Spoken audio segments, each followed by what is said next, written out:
Hey, what's going on, guys? What's happening? Welcome to drboycetv.com, the home for intelligent Black people. My name is Dr. Boyce Watkins. Today, I want to talk about gold diggers and where gold diggers come from and how you might be inadvertently raising your child to be a gold digger. We're going to talk about what gold diggers are. We're going to give a specific definition. And then we're going to talk about the signs of gold diggers, what gold diggers go through, and where gold diggers come from. So get comfortable, buckle up, seatbelt. We're going to get started on the Black Financial Channel right now.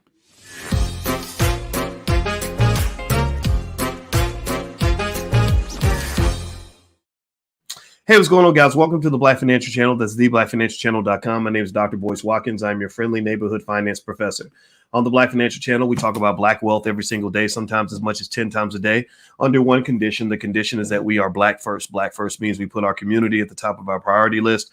Black first means we break generational curses. We do not continue them. Black first also means that we educate our kids. We teach them about wealth and economics at an early age.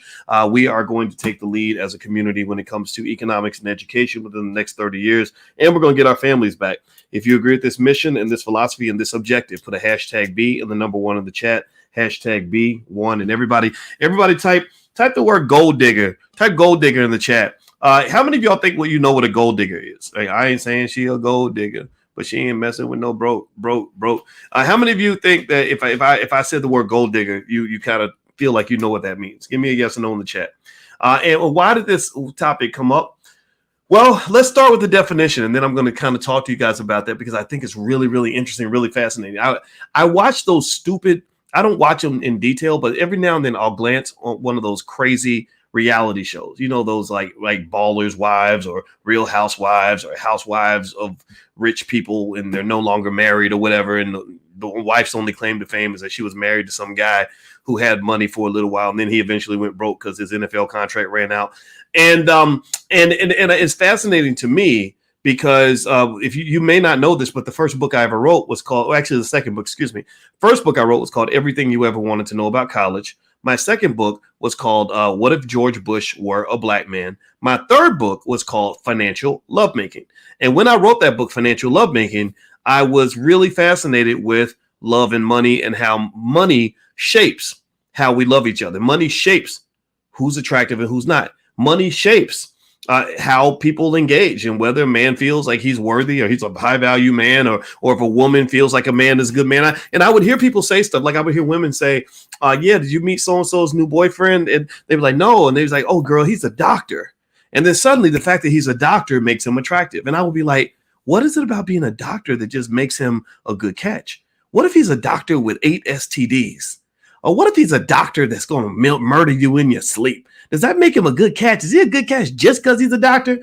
And so this led me down this pathway to kind of think about things. And I watch things. I see money in everything. You know, that's the curse of kind of, studying money as much as I have.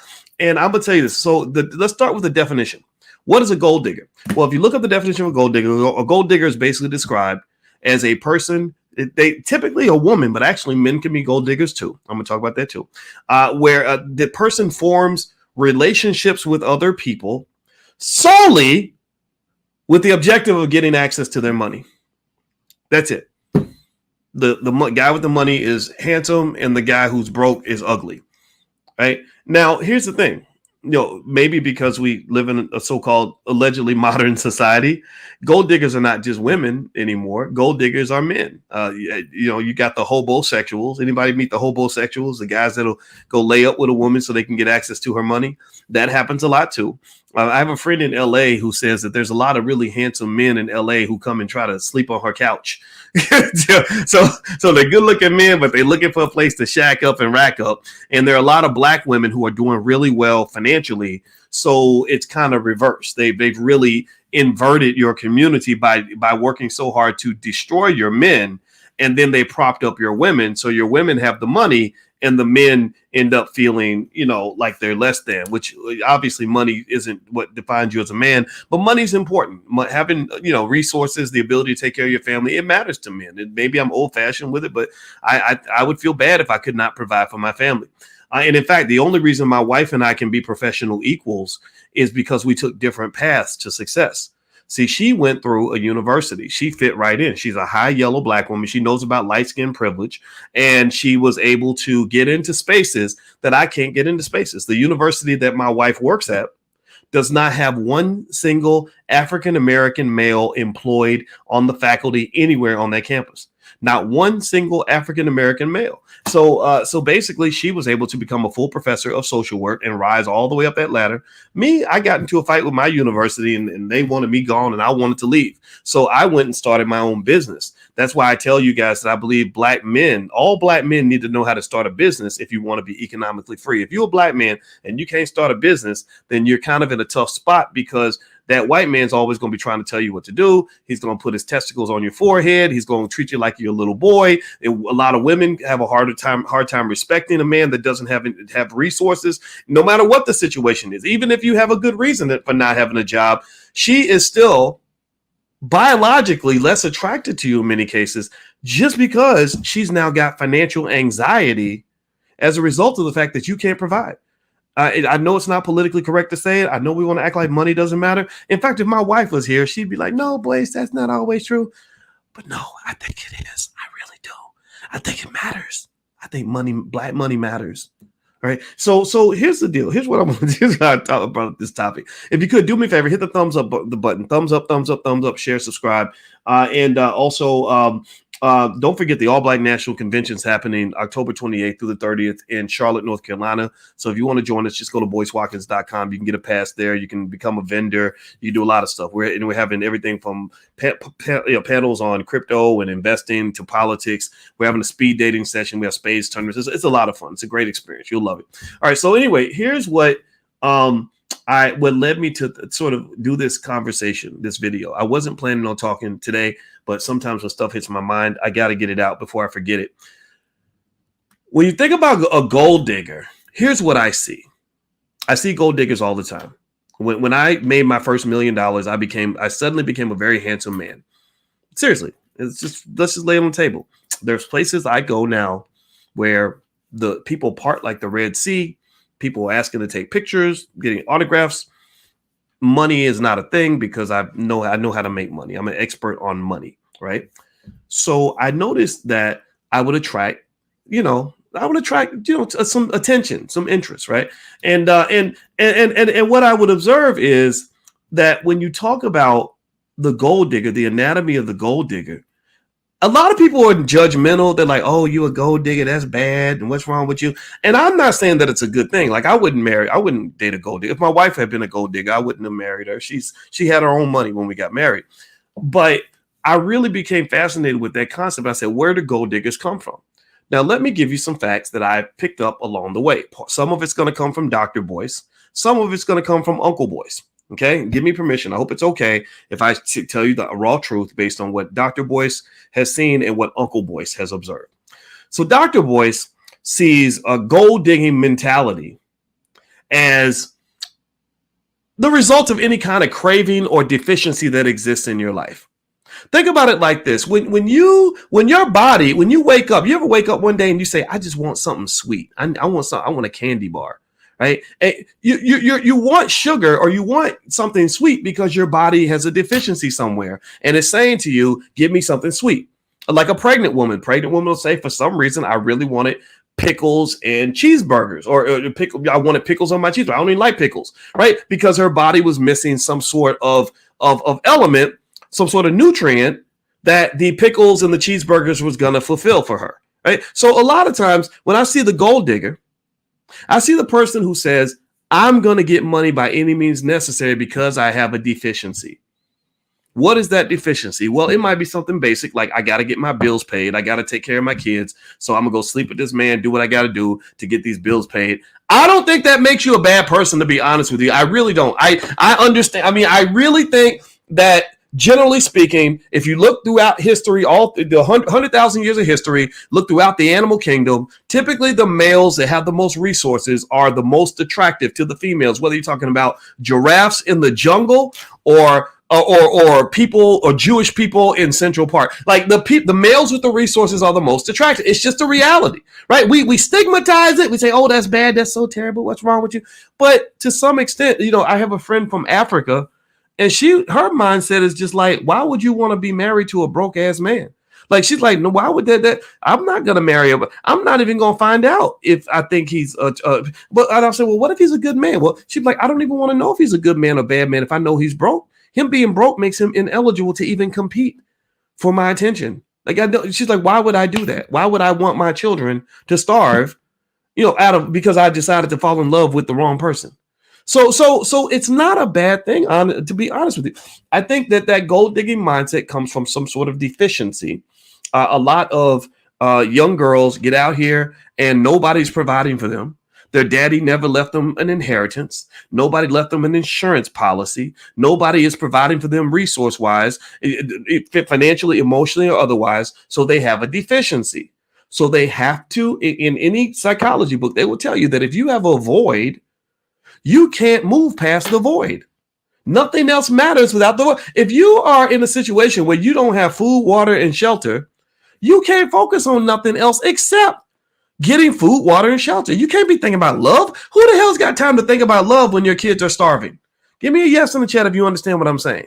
Give me a yes in the chat. Like, if my kids are hungry and I'm hungry and we're about to get evicted, I ain't got time to fall in love with you. Ain't nothing going on right now but the rent, period. That is a natural mindset, right? And I know guys get mad about it. They're like, oh, these gold diggers, blah, blah. No, you got to pay the price of admission. Sometimes that's just life. That's how things work. But what I would say, though, is that if you have a daughter and you don't want your daughter to end up as a gold digger, how many of y'all got kids? Give me a yes in the chat if you got children, male or female. It doesn't have to just be daughters, but how many of y'all got kids and you're thinking about how to raise your kids and you don't want your kids to be gold diggers? Give me a yes if you have children and you don't want them out begging for money and doing crazy things for money, hoeing for money, begging, embarrassing themselves for money. Okay. If you don't want your child to be a gold digger, it's very basic. Fill the void. Just fill the damn void. This is the Dr. Boyce still talking, right? The Dr. Boyce says if you fill the economic void, again, 5 little basic things like the $5 a day investing plan. The ebook is free. You go to boycewatkins.com, you can find it, right? Little things like that will make sure that when you send your daughter out into the world, she's not being thrown out there without money, without cab fare to get home in case the guy puts her out of the car because he won't have sex, because she won't have sex with him. Right? Really, like, it's real simple. If you send your child in the world with resources, then they don't have to do desperate things in order to obtain resources. So even Tupac talked about, he said, for men, we don't necessarily become gold diggers. We don't necessarily get to the point where we're just selling sex for money. Maybe we'll go out and kill somebody for money. Maybe we'll go rob somebody for money. Well, because money, you're desperate for money. Well, Tupac even said it. Tupac talked about how he liked paying rent when the rent was due, because what he was basically saying was that when his money was right, he became a different person. He became financially secure. His financial anxiety was gone. So then he could actually become his truest best self. He could reach what Maslow refers to as self-actualization. You cannot actualize and become your best self unless you are secure in the things that matter.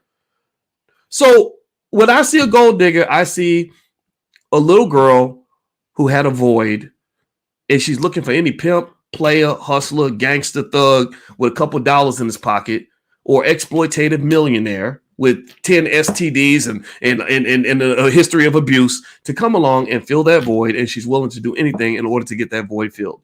She's choosing men just because of money. And again, you got the male side of that, which is what I might call the hobosexual, who will go and do things horrible to women or lay up with some woman just because he's trying to get paid, or maybe will go commit a crime in order to get paid. Those are gold diggers too. We can become gold diggers too. We just dig for gold in different ways. We don't dig for gold by selling our bodies, but we might dig for gold by selling our freedom, where you went out here and got into some gangster shit and got locked up for the next 50 years because you wanted to go get $3,000. Okay, so anyway, do me a favor. Thumbs up, thumbs up, thumbs up. Share, subscribe if you haven't done it yet. I have to do the shout out. We always have a little shout out, so I hope you'll bear with me while I provide support for the people who are supporting the podcast. This shout out goes to Baybright. BaybrightBVE.com. BaybrightBVE.com is Baybright is an author, musician, an entrepreneur. He's the CEO of Bright Vision Entertainment and sells online products in the form of urban music, merch, and ebooks focused on love and relationships. All BVE products by Baybright are available at BabeRightBVE.com on all major online retailers. So what I'm gonna do is put Babe Right's information on the screen so that everybody can see Babe Right and go support this Black-owned business. If you want to have me shout out your business, you support us, we support you. Just go to drboycefinance.com and you can purchase a shout out if that's something that will help your business or help your brand or your platform get to the next level. So I'm gonna leave BabeRightBVE.com on the screen so that you can go support this Black-owned business. Thank you for your support. All right, so here's what the other thing that came to mind. So I told you that Dr. Boyce has some things to say about the gold digger thing, that it comes from a financial deficiency. When you are financially deficient, then what you have is not sufficient, which means that you're going to be efficient when it comes to going out and doing whatever you got to do in order to get what you need. If anybody in this room, think about this. If you were starving to death, would you not do whatever you had to do to get food in your stomach? If you were starving and you knew you were going to die, how many of y'all wouldn't either go out and get to thugging or rob a bank or sleep with somebody in order to the men y'all don't count because y'all probably give it up for free. But seriously though, like really when you're struggling, you are in a position where your lack of economic freedom takes away your personal freedom. You don't have the freedom and the luxury to have ethics and morals and these certain value systems that like, oh well, I don't want to sleep with anybody till marriage. Well, if you're starving to death, then maybe you're going to think about things differently, right? I'm not saying that you should. I'm just saying that that's life, right? So if you want to avoid making your kids into gold diggers, make sure you fill the void. So the Uncle Boyce in me steps in because when I see the female gold diggers in particular, I'm also seeing a missing fulfillment of the emotional void that typically comes from the father. I was watching, you know what? Shout out to Olivia Newton-John. Anybody old enough to remember Olivia Newton-John? She was in this movie called Grease back in the day. Olivia Newton-John was big in the 70s and the 80s. She just died at the age of 73. And I was watching a scene from the movie Grease because my wife was watching it with my girls and kind of showing them just, all the great stuff they missed from the 80s, right? And in the movie, there was a point where Olivia Newton-John's character goes up to John Travolta, their boyfriend, girlfriend. And he's like, Sandy. And she's like, Jimmy, whatever the hell his name was, right? And they're talking, right? And then because he wanted to play tough, like you got these, even white people have the manosphere where men try to act all macho when women are around or when other men are watching, so he starts dissing her. He's like, well, whatever, man, get on out of here, girl. I don't really like you that much, right? Because he's trying to play tough, right? He don't want to be called a simp, but really deep down, he really loves her, right? So if he was a confident man, he would just say it out loud, but because he don't want to appear to be simping, he kind of disses her and pushes her away. So she runs off, right? And she's crying and she's sad and she's like, and her friends are trying to console her. And you know what one of the ladies said to Olivia Newton-John's character? She said, these men, they're a bunch of crap. All you can depend on is your father. She said, the only man you can depend on is your father. And I said, I'll be goddamn. That was a time, this movie was made at a time where every girl damn near had a father. So that when she got into the world and certain needs were not being met in a positive way, she could turn to dad to fill some of that void. She could go get that unconditional love from this man who was there to protect her, provide for her, and to love her without trying to have sex with her. Now, I want you to contrast that with today. Most of these poor little girls ain't even got a father. Do you know how that hurts my heart so bad? It makes me really sad. How many of y'all got a daddy that you love and that was around and didn't go to prison? My daddy went to prison. But I had a stepfather, but he became my real father, right? But a lot of you have daddies, and that's a luxury that a lot of our young kids don't get anymore, and it makes me just crazy sad. But you want to look at where gold diggers come from? Well, if you're looking for a candidate for a female gold digger, it's the woman who has low self-esteem because she was never validated by a man who wasn't trying to have sex with her. And she also wasn't provided for financially or protected economically from all the beastly behavior that exists out in this world. There are men that will take advantage of women who are in a very weak and vulnerable position. So as a father, as a protector, my number one goal, my number one job is to make sure with my girls in my house, we talk all the time about life and about men and everything else. And we reiterate to them, both I do and their biological father, I'm the bonus dad. That is a pleasure for me. It is a joy for me. It is an honor for me to be their bonus dad. And we just let them know, we got your back. We got you back. You ain't never going to have to lay up with some raggedy ass piece of shit man because you can't pay the rent. I could buy that man's whole family if I wanted to. Your daddy and I we both are responsible, intelligent black men who manage our money and love our children, and we will make sure that you're good. So don't you worry about none of that. Whatever decision you make, whoever you choose to sleep with, whoever you choose to marry, you're going to choose them for some other reason. It ain't going to be because of money. So that is, in my view, the gold digger antidote. If gold digging is a disease, the antidote is strong protection from both parents, the father and the mother, not just the mother. The mothers matter. Mothers are very important, but the mothers can't be the fathers. The fathers can't be the mothers. These girls have to be protected when they go out into the world. If you don't protect them, then unfortunately very bad things happen to them. And I know we live in this world where we act like fathers don't matter and that families, broken families don't make a difference. So it makes every bit of difference. It makes every bit of difference when I analyze what has gone on with the black community, why our wealth has continuously declined, why we have so much chaos. A lot of it is linked back to when Joe Biden and Bill Clinton with their crime bills busted up the black family and the CIA dropped crack cocaine in black neighborhoods. And if you watch most of these reality TV shows that come on TV right now, you'll notice, pay attention to how many of those young people will tell you they had a mother who was on crack and a father who was locked up. Almost every damn near one of them. In fact, they did it so much. Biden did it to so many black families that literally you get to the point where you think if you ain't got a parent in prison, then you ain't black. If you ain't got a relative on drugs, then you ain't black. Am I telling the truth or am I telling the truth? Am I right or am I right? Y'all know what I'm talking about. We done got to the point where we have embraced the toxicity to the point where we think toxic is normal. We think that a busted up family with all kinds of trauma is the way you're supposed to live. Well, if you ain't got a trauma story, then you ain't keep it real. You ain't really gone through nothing. Let me tell you, like we literally will compete and trade trauma stories to see who went through the worst shit as a child. That ain't normal, man. That is not normal. Who was your protector? Who was the guardian that created a safe, stable space for the children? You know, who's going to do that? Who's going to take up the mantle for this? Who's going to decide to take responsibility for this? Because I don't know about y'all, but I'm tired of celebrating the absolute worst in us. I'm tired of music that glorifies toxic behavior. You know, I'm sorry. There's some people, some celebrities, I know people love them or whatever, but I look at them as human beings and I say, man, you got 8 babies, mamas. You telling black people to throw their money away and get high on drugs all day. I can't be your friend. I don't care. You're not invited to the All Black National Convention because you're anti-black.